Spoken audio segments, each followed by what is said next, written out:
Wargaming's Beat Matt Batrep. Welcome back to Beat Matt Batrep. This is Chaos Allies versus Necrons, going into Necrons Turn 4.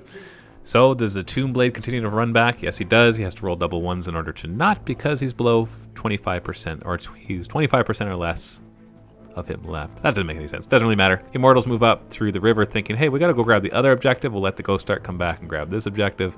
Ghost Arks then start to cruise to go and get ready to unload their warrior passengers. It does not get immobilized, thankfully. The other one moves back to grab this more valuable objective because it's worth 3. The Scarab Swarms decide, hey, we'll try to take out some Chaos Space Marines. We should be able to do that, no problem, right?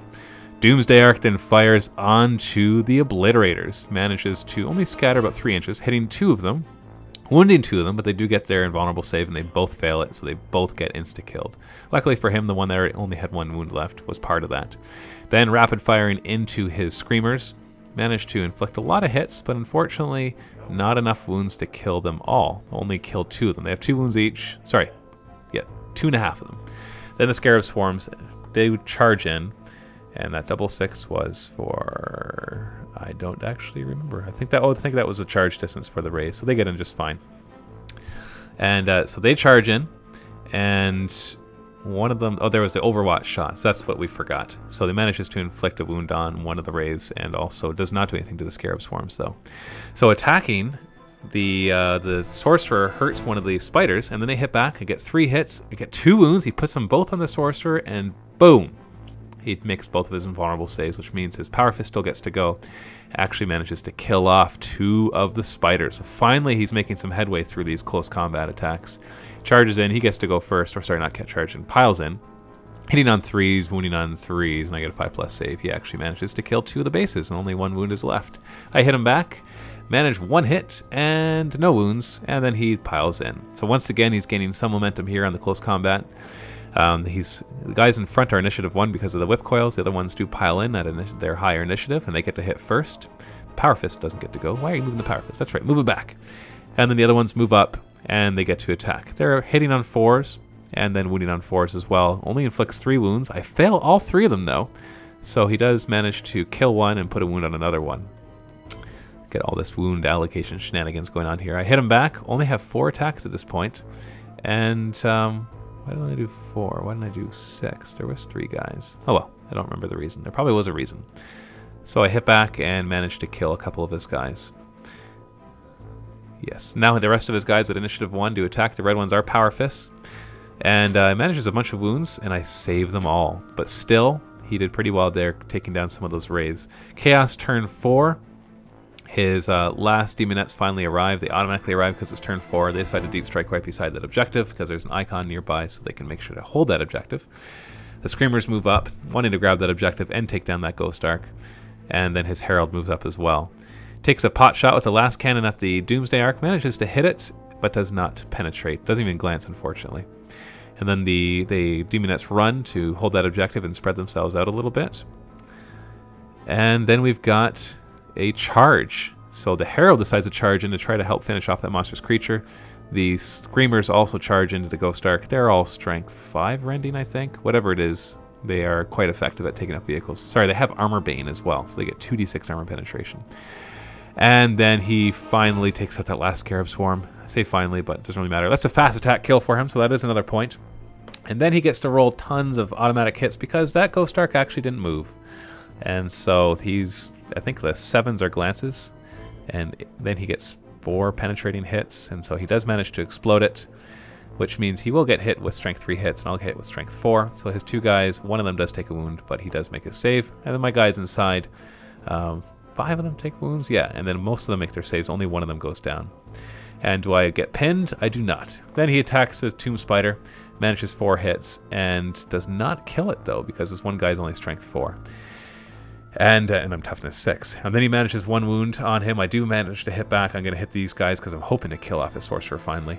And I do kill his Sorcerer and the Power Fist guy. So I get a fast attack kill. So he's stuck in combat with that spider. Then we get the one guy who's not in base contact with the race who gets to attack because his initiative is not lowered. Manages 1 more wound, but the nearest guy, of course, is one that doesn't have any wounds on him. I get to hit back. And yeah, see, that's the proper number of attacks. But unfortunately, I only kill one of them. And then the rest of them get to attack. There's a power fist in there as well.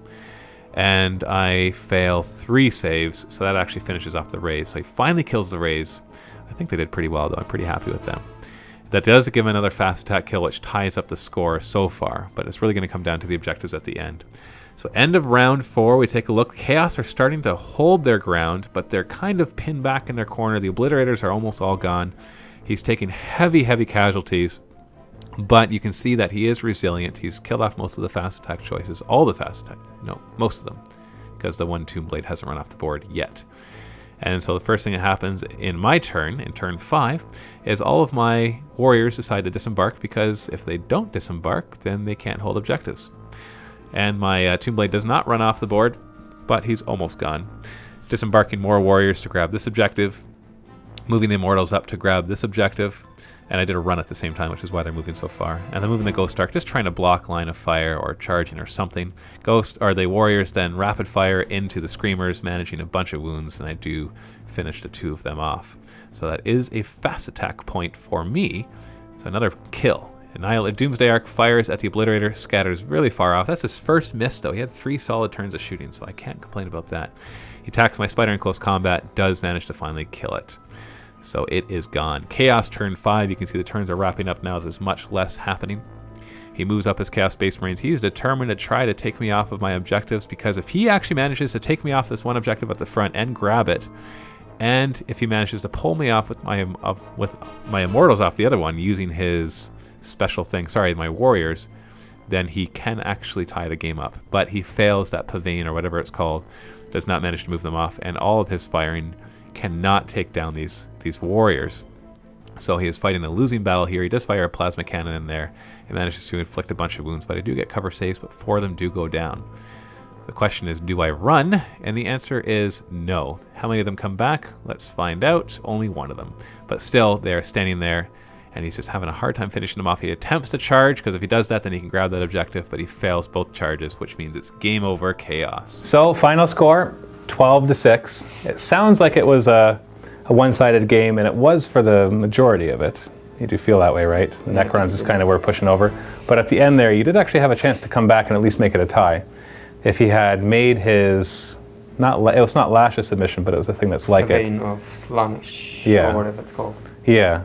If he had made that, he could have pushed the warriors off of my 3-point objective, and then you got unlucky with killing my warriors. You could have done better with that and maybe killed them and pushed them off that 3-point and grabbed it yourself.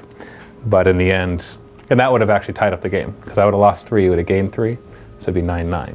So it was actually closer than it looked. The final score is not very telling, but at the same time, Chaos did take a bit of a beating for the Necrons. But thank you for coming all the way down from Germany.